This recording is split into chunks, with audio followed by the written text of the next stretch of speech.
All right, welcome back to the new music. Hey, Hannah, here's a question for you. What happened to Liz Phair? Liz Phair changed, and people in the public eye should be allowed to change. I think a lot of the indie kids were like, what happened? She really changed. She really, really did. This new album is like the antithesis of everything we knew about Liz. The photos, the artwork seemed to be very sex sells themed. And then as well, she worked with the Matrix, very glossy production team known for working with Avril Lavigne. But as I found out when I talked to Liz, she's comfortable with the new Liz and the new album. Get a load of me, get a load of you, walking down the street and I hardly know you. The Matrix are, I guess, catapulted to fame through Avril Lavigne. I don't know if everybody would think of Avril Lavigne and then Liz Phair. I think they wouldn't. I think it was kind of a bold move, and it's upset a lot of people. A lot of old fans take umbrage at the fact that I worked with them. I knew we were going to get in trouble because I just knew, even before I worked with the Matrix, I knew that I was taking my music in a direction that, honestly, indie kind of requires that you kind of kowtow to their aesthetics. So my first record was basically a big FU to the indie scene, although talking about it the whole time, and subsequently it was embraced by the indie scene. But at the same time, I was frustrated with them because it felt like guys were running the show, and if I liked more mainstream music, then I was considered uncool or stupid or ignorant or whatever. So I've always been kind of at odds while at the same time enjoying the fruits of the indie market. And I was pretending that I was in a Galaxy 500 video. Don't expect me to do Guyville again, because I can't, you know, and there's someone else out there right now doing a Guyville of their own, which is where you should look for that. And this is what I do now because it comes from my heart. It comes from where I am right now. Why can't I breathe whenever I think about you?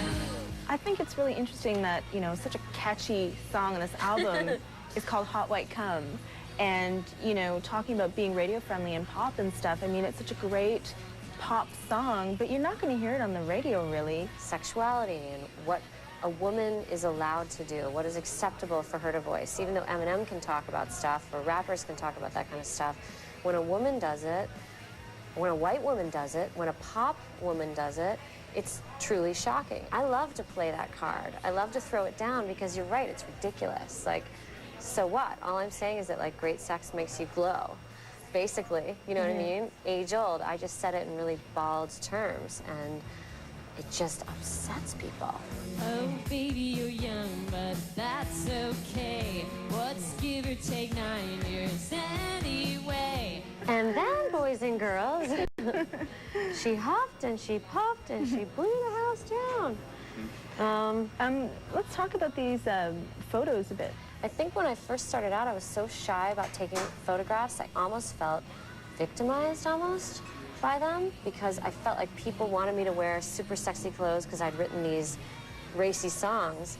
But, you know, unfortunately, reality doesn't always, like, jibe, and I wasn't ready to take racy pictures. Now I put out, you know, my version of sexuality rather than letting them put it on me, which, you know, either way, some people say don't even do it at all. It's just that's what I developed. I developed, like, a comfort level where I feel better if I'm projecting something that I feel comes from inside me rather than having something projected on me. It's still sex, it's still what sells, but, like, feels better. Baby, baby, baby, if it's all right, want you to rock me all night. Young women are kind of robbed of their, like, chance to grow up naturally and explore their own interests and desires naturally, because I think there's such an onslaught of be what. I mean, everywhere you look, you're going to see sexy images. So when we do stuff like this, when I pose in a sexy manner, I use my body to sell stuff. It's very double-edged, you know? I usually wear, like, a razor blade on my, like, it's a little charm, little pendant, white trash charms, because I feel like I'm constantly walking a razor's edge between what's okay and what's not okay.